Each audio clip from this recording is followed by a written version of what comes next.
இயேசு உங்களை நேசிக்கிறார். இந்த நாள் வேதாகம தியானத்திற்கு உங்களை அன்புடன் அழைக்கிறேன். நான் உங்களுக்கு கட்டளையிட்ட யாவையும் அவர்கள் கைக்கொள்ளும்படி அவர்களுக்கு உபதேசம் பண்ணுங்கள்.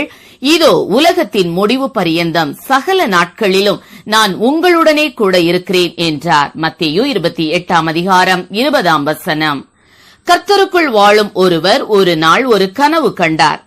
அதில் புயல் வீசும் இரவில் நடுக்கடலில் அலைகள் மோதி வீசும் புயலில் அவர் மூழ்கிக் கொண்டிருந்தார். தலையை உயர்த்த முயலும் போது அலை அவரை மூழ்கடித்து மூச்சுவிட முடியாமல் திணறினார்.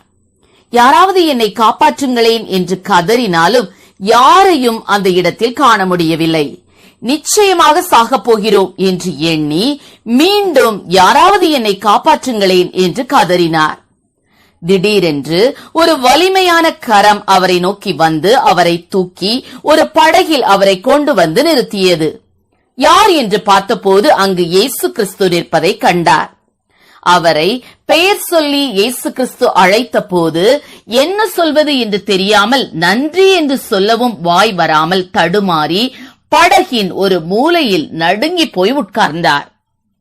தூரத்தில் யாராவது காப்பாற்றுங்களேன் என்று கதறி கூப்பிடும் சத்தம் கேட்டுக்கொண்டிருந்தது. நான் எத்தனை பாக்கியசாலி, கர்த்தர் என்னை காப்பாற்றி விட்டாரே என்று சந்தோஷப்பட்டு கர்த்தரோடு கூட இருக்கிறோம் என்று பெருமிதப்பட்டு அந்த படகில் அமர்ந்து இருந்தார்.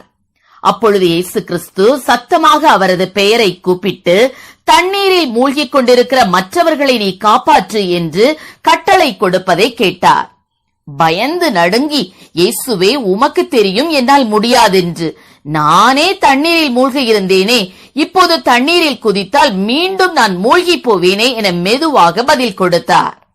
அதற்கு இயேசு, நான் உன்னுடைய ஒரு கரத்தை பிடித்துக் கொள்வேன், நீ மற்ற கரத்தை நீட்டி மூழ்கிக் கொண்டிருக்கிற மற்றவர்களை கைப்பிடித்து படகில் ஏற்று என்று மீண்டும் கட்டளையிட்டார்.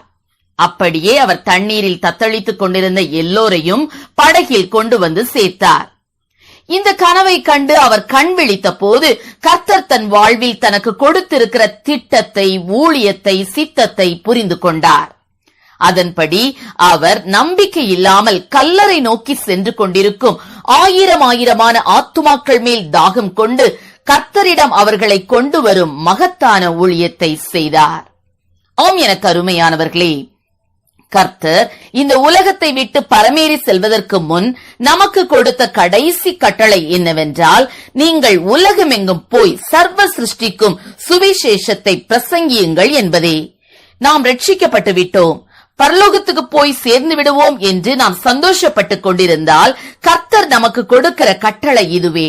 உலகத்தில் பிறந்த ஒருவன் எதை இழந்தாலும் இழக்கக்கூடாது ஒன்று கிறிஸ்துவின் ரட்சிப்பு.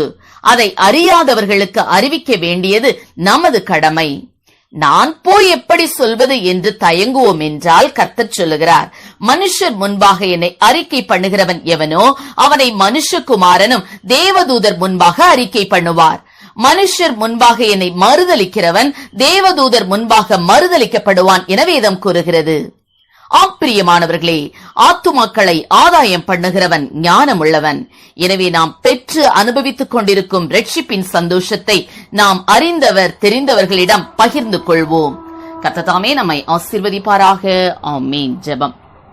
எங்களை அதிகமாய் நேசித்து வழி நடத்துகிற எங்கள் அன்பின் பரலோக பிதாவே, அப்பா ஸ்தோத்திரம். எங்களை ஆண்டவரே ஸ்தோத்திரப்பா, பாவத்தில் இருந்து கர்த்தாவை தூக்கி எடுத்த இந்த தேவாதி தேவன் ஆண்டவரே, இந்த நாட்களில் கூட பாவ சேற்றிலே மூழ்கி கொண்டிருக்கிற ஒவ்வொரு பிள்ளைகளுக்கும் சுவிசேஷத்தை அறிவிக்கிற பாரத்தை ஒவ்வொரு பிள்ளைகளுக்கும் என் தேவனில் கொடுப்பீராக. ரஜா ஆண்டவரே, ஞானவான்கள் ஆகாய மண்டலத்தின் ஒளியைப் போலவும் அநேகரை நீதிக்குட்படுத்துகிறவர்கள் நட்சத்திரங்களைப் போலவும் என்றென்றைக்கும் உள்ள சதா காலங்களில் பிரகாசிப்பார்கள் என்று சொன்ன வசனத்தின்படி ஆண்டவரே, அப்பா ஆத்துமாக்களை ஆதாயம் பண்ணுகிற ஞானமுள்ள இருதயத்தை நீர் கொடுப்பீராக. ரஜா சமயம் வாய்த்தால் வாய்க்காவிட்டாலும் திருவசனத்தை ஜாக்கிரதையாய் பிரசங்கம் பண்ணக்கூடிய ஆண்டவரே கிருபைகளை ஒவ்வொருவருக்கும் என் தேவனில் கொடுப்பீராக.